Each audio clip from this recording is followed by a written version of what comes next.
చేయలేవన్నాడు. నేను చేస్తా అన్నా, ఆయన రాజీనామా చేస్తా అన్నాడు. ఇప్పుడు నేను చెప్తున్నా, హరీష్ రావు గారు రాసి పెట్టుకో.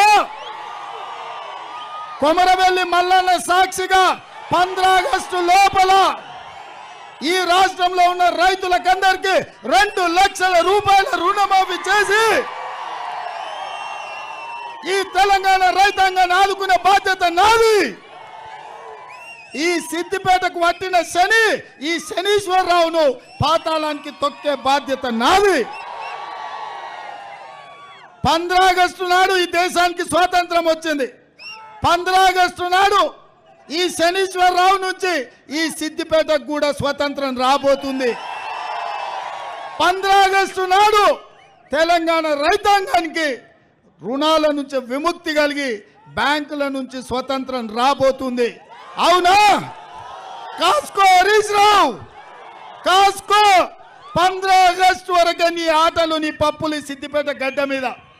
మళ్ళా వస్తా, సిద్దిపేటకు కొత్త ఎమ్మెల్యేను గెలిపిస్తా. నువ్వు రాసుకో. 15 ఆగస్టు నాడు మీడియా మిత్రులారా రాసుకోండి. రుణమాఫీ చేసి మళ్ళా ఇదే చౌరస్తాల పాత బస్టాండ్ల సమావేశాన్ని పెడతా. రైతులతో 1,00,000 మందితో ఇక్కడనే పెడతా.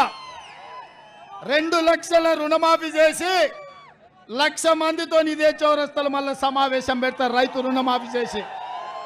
హరీష్ రావు రాజీనామా సిద్ధంగా రాసి పెట్టుకో. నీ లెక్క, నీ పత్రం మొత్తం అంతా తేలుస్తా. అందుకే ఇప్పుడు అభివృద్ధి జరగలేదని మళ్ళీ కొత్త పాట పాడుతున్నావు. రేవంత్ రెడ్డి గారు ఆగస్టు 15 తర్వాత సిద్దిపేటకు వస్తా అన్నాడు. నేను స్వాగతిస్తున్నా ఆయన వ్యాఖ్యలను. నేను చేసిన ఛాలెంజ్ను స్వీకరించమని అడుగుతా ఉన్నా. ఇప్పుడు మళ్ళీ అడుగుతున్నా. నువ్వు స్వీకరించలే ఇప్పటిదాకా, ఉత్త సొల్లు మాట్లాడుతున్నావు. నేను సంగారెడ్డిలో ఛాలెంజ్ చేసినప్పటి నుంచి ఒకటే స్టాండ్ మాట్లాడుతున్నాను. నేను ఏ వీడియో క్లిప్పింగ్ చూసినా, పబ్లిక్ మీటింగ్ స్పీచ్ చూసినా, నా ప్రెస్ మీట్ చూసినా, I'm on the same line. ఇప్పుడు కూడా నేను స్వాగతిస్తున్నా.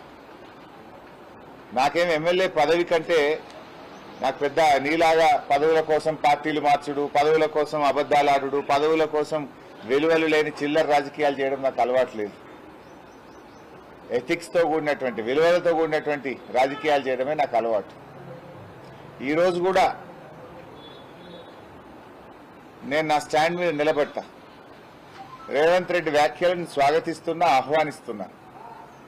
I repeat my stand.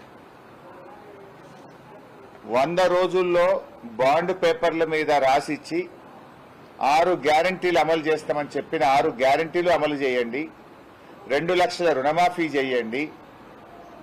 నేనే నీకు శాల్వ కప్తా. నేనే నిన్ను స్వాగతిస్తా సిద్దిపేటకు. నా రాజీనామా ఆమోదించుకుంటా. నాకు ఎమ్మెల్యే పదవి కంటే కూడా నా ప్రజలకు మేలు జరగడమే నాకు సంతోషం. తెలంగాణ ప్రజల కళ్ళల్లో ఆనందమే నా ఆనందం. ఒక వ్యక్తిగా నా పదవి కంటే కోట్లాది మంది ప్రజలకు మేలు జరిగితే అంతకంటే గొప్ప ఆనందం నాకు ఇంకోటి ఉండదు.